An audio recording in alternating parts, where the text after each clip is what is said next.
ഞാൻ ഇന്ന് ലിവർ ക്യാപ്സിക്കമാണ് റെഡിയാക്കാൻ പോകുന്നത്. ഇതിനായിട്ട് ഞാൻ 1/2 കിലോ ലിവറാണ് എടുത്തിരിക്കുന്നത്. ലിവർ നന്നായി കഴുകിയെടുത്ത് നമ്മൾക്ക് ഈ കുക്കറിലേക്ക് ഇടാം. ഇനി ഇതിലേക്ക് 1/2 ടേബിൾ സ്പൂൺ ഉപ്പ് ചേർക്കാം. 1/4 ടേബിൾ സ്പൂൺ മഞ്ഞൾപ്പൊടിയും കൂടി ചേർത്ത് കൊടുക്കാം.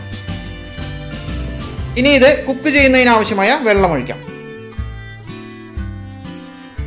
നമുക്കിനി ഈ കുക്കർ അടച്ചു വെച്ച് ലിവർ നന്നായി വേവിച്ചെടുക്കാം.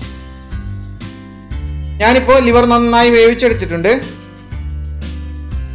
ഇനി നമ്മൾ കുക്ക് ചെയ്തെടുത്ത ഈ ലിവർ കുറച്ച് വലിയ കഷ്ണങ്ങളാക്കി കട്ട് ചെയ്തെടുക്കാം.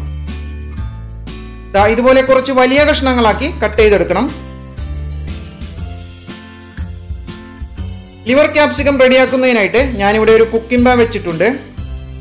പാൻ ചൂടായി കഴിയുമ്പോൾ ഇതിലേക്ക് 90 ml വെളിച്ചെണ്ണ ഒഴിച്ചു കൊടുക്കാം.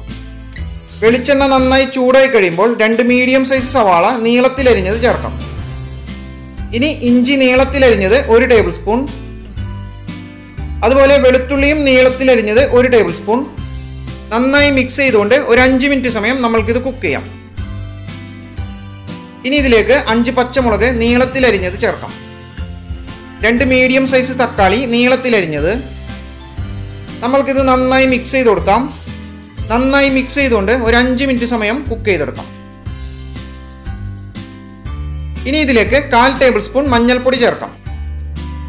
1/2 ടേബിൾ സ്പൂൺ മുളക് പൊടി, അതുപോലെ 1/2 ടേബിൾ സ്പൂൺ ഗരം മസാല. ഇനി നന്നായി മിക്സ് ചെയ്ത് കൊടുക്കാം. നന്നായി മിക്സ് ചെയ്തുകൊണ്ട് ഒരു 2 മിനിറ്റ് സമയം കൂടി കുക്ക് ചെയ്യാം. ഇനി ഇതിലേക്ക് ആവശ്യത്തിനുള്ള ഉപ്പ് ചേർക്കാം. ഞാനിവിടെ 1/2 ടേബിൾ സ്പൂൺ ഉപ്പാണ് ചേർത്തത്. ഇനി നമ്മൾ കട്ട് ചെയ്ത് റെഡിയാക്കി വെച്ചിരിക്കുന്ന ലിവർ ചേർത്ത് കൊടുക്കാം.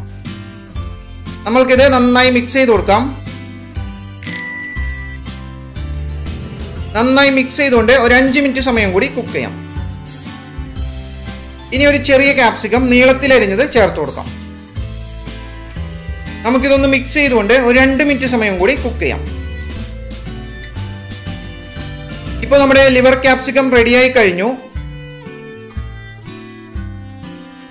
നമ്മൾക്കിനി ഇത് വേറൊരു പ്ലേറ്റിലേക്ക് പകർത്തിയെടുക്കാം.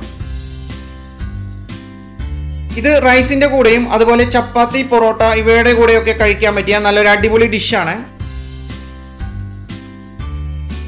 അപ്പോൾ നിങ്ങൾക്ക് എൻ്റെ വീഡിയോ ഇഷ്ടപ്പെട്ടു കഴിഞ്ഞാൽ എൻ്റെ ചാനൽ ലൈക്ക് ചെയ്യാനും സബ്സ്ക്രൈബ് ചെയ്യാനും മറക്കരുത്. അപ്പോൾ നിങ്ങളെല്ലാവരും ട്രൈ ചെയ്ത് നോക്കുക. ട്രൈ ചെയ്ത് നോക്കി അഭിപ്രായങ്ങളൊക്കെ അറിയിക്കുക.